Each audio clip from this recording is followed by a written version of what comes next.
Hello friends, today we will discuss an important topic of modern history, ring fence policy in detail. In the year 1773, Warren Hastings became the Governor General of Bengal in British East India Company. At that time, there were three major powers in India: Mysore, Marathas and Nizams of Hyderabad. Apart from this, there was always the threat of Afghan invaders from the northwestern side of India. In such a situation, the company made a policy to increase the security of its borders. The name of this policy was Ring Fence Policy.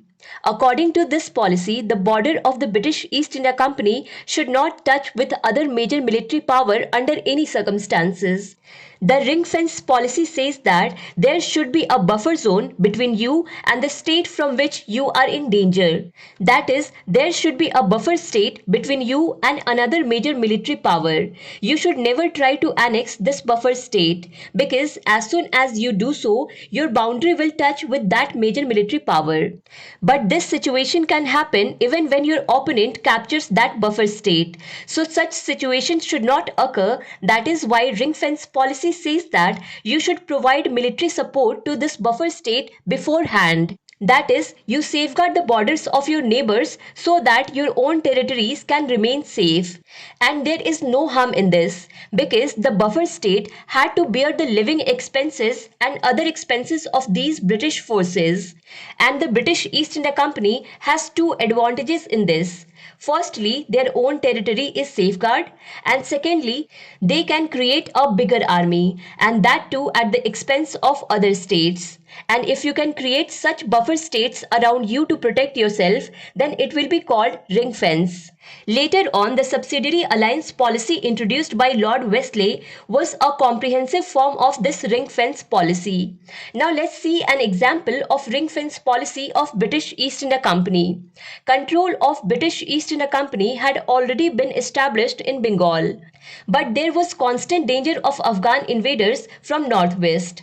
That is why the British East India Company had kept Awadh as a buffer state. They used to provide military support to Awadh, whose expenses were borne by Awadh itself. We can see the ring fence policy of Warren Hastings even during the Anglo-Mysore Wars.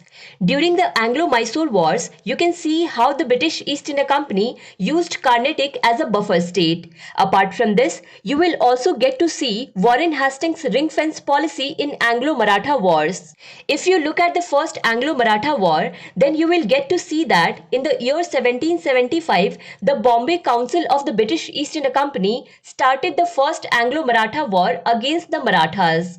But as soon as Warren Hastings came to know about this, he stopped this war and made a treaty with the Marathas, because Warren Hastings had not yet prepared his ring fence against the Marathas, and that's why he didn't want to get involved with the Marathas. And you should also see that the Second Anglo-Maratha War took place after around 21 years of stopping the First Anglo-Maratha War. And what did the British East India Company do in these 21 years? That they made Mysore a buffer state by eliminating Hyder Ali and Tipu Sultan from Mysore. And as soon as Mysore turned into a buffer state, the British East India Company started the Second Anglo-Maratha War as well. I hope you must have understood the ring fence policy. To understand Indian history and Indian polity in detail, do follow Bookstawa playlist. Link is given in the description box. Thank you for watching Bookstawa.